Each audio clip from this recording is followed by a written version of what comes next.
con todos, continuaremos con la serie Yale Poison Slow y empezamos. Date prisa y come, tu amiga te está esperando. Bajaré a verte otra vez. No es necesario, tu amiga podía irritarse, dijo la doctora Bray, cerrando la caja después de terminar el sándwich, sonriendo a la persona que comenzaba a mostrar signos de frustración. Espérame por la noche, iremos a casa juntas. Cuida a tu amiga primero, ya te lo dije.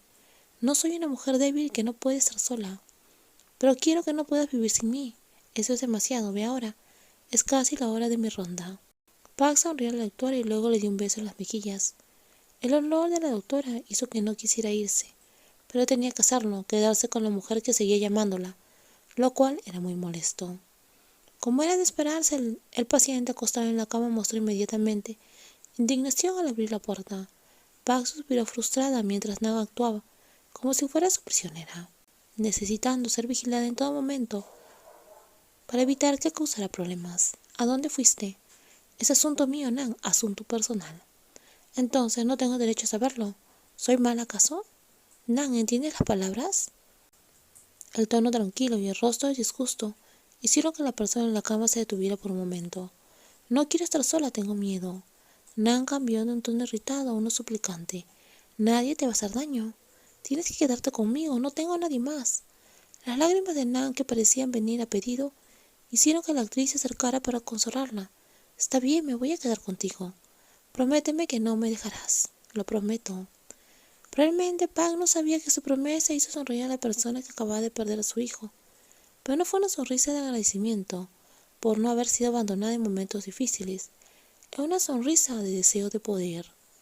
Si la oradora hubiera sabido que la promesa la pondría en una situación difícil, probablemente no lo habría dicho. Si te pierdo no tendré a nadie más. Todavía tienes a tus padres, a tu familia. Ya sabes cómo son mi familia en el campo. La lucha contra la pobreza hizo que no quisiera volver a su antigua vida y simplemente envió dinero a casa y nunca regresó a su ciudad natal. Pero ellos son tu familia. Tenerte para mí es suficiente.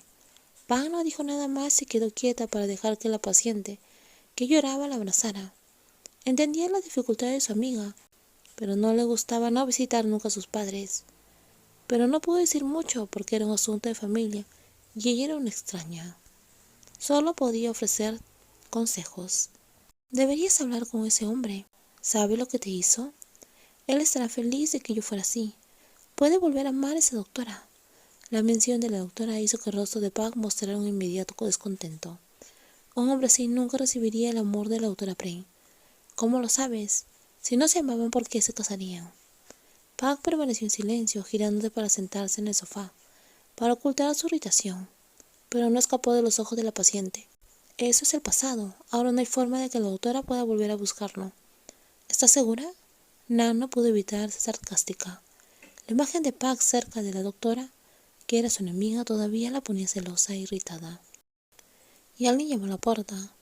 Disculpen, dijo el auxiliar de enfermería, entrando a hacer su trabajo, haciendo que Pac se tumbara y volviera su rostro al sofá. Las palabras de Nan le hicieron enojar. Aunque la doctora Prane siempre estuvo a su vista, no podía controlar los sentimientos de la doctora, ¿verdad? ¿Cuánto amaba la doctora al hombre con el que casi se casa? ¿Y qué sentía por ella? La doctora Prane, que estaba en los pensamientos de Pac, estuvo ocupada con su trabajo desde la mañana y tomó un descanso para almorzar con la doctora Lada. Pero la bella doctora, quien siempre encontraba tiempo para hablar. Lada, ¿qué pasa, Prane? Esa mujer perdió al bebé. Si no hablaba de eso, se sentiría muy cómoda. ¿Esa mujer? La que afirmó estar embarazada de Wang en la boda. ¿Y cómo lo sabes? Llamó a Paganoche. Ella estaba descansando arriba ahora.